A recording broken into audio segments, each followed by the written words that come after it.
Welcome to the 12th episode of QB Talk. My name is Susan Spencer, and I've spent 20 years talking football and business and know how much that helped me succeed. What about you? Are you stuck in a rut? Have you been passed over for promotions? Do you think men in your office are getting noticed, but you are not? Think about it. When all males talk about at work is Sunday's football game, would you be included if you could talk football? Would you get noticed if you could talk football? Invest only 1 hour to find out by listening to my audios.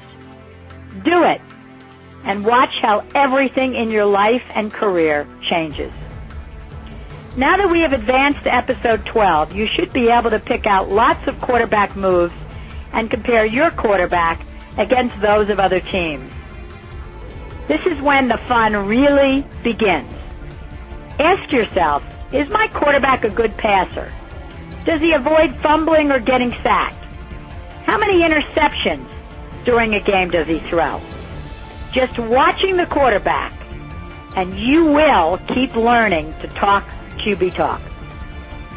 If you watch your QB, you will see that during a game, he's frequently looking at the play clock. No, he's not watching the clock to see when he can get out for the day. He's watching the clock to make sure he calls each play within football's allotted time. During the last 2 minutes of a game, he does a lot of clock watching. Why? Well, for two reasons.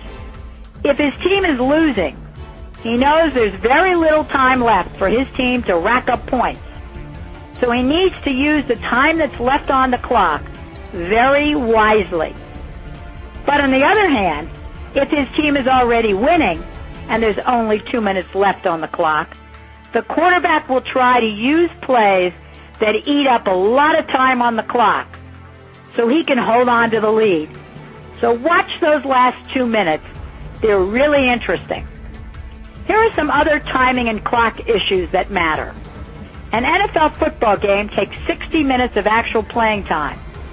But with all the TV timeouts for commercials, from start to finish, a football game that you're watching is going to take 3 hours.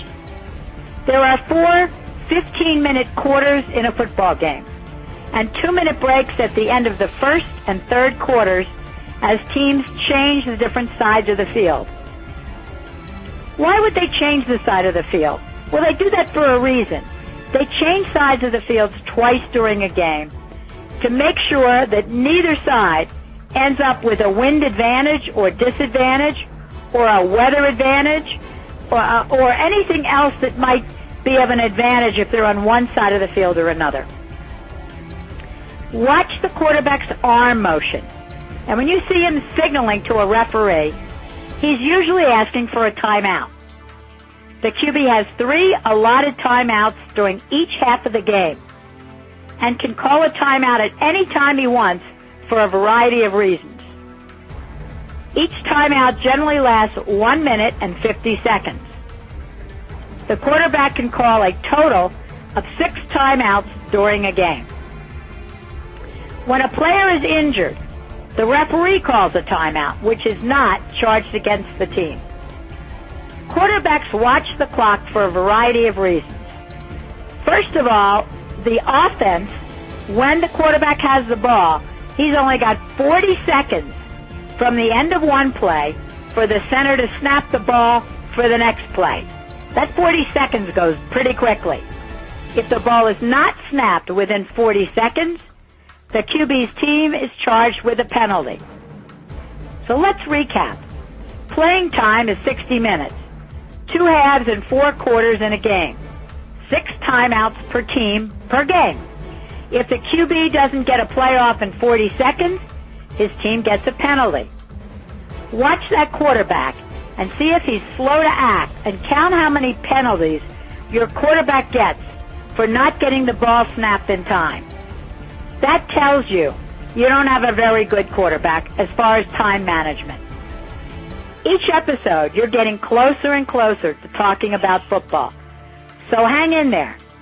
My next episode of Coach's Corner, you will learn all about onside kicks, yellow flags, and how your quarterback gets penalized for delay of game. So no matter what else you do, keep talking QB talk and watch as your life changes.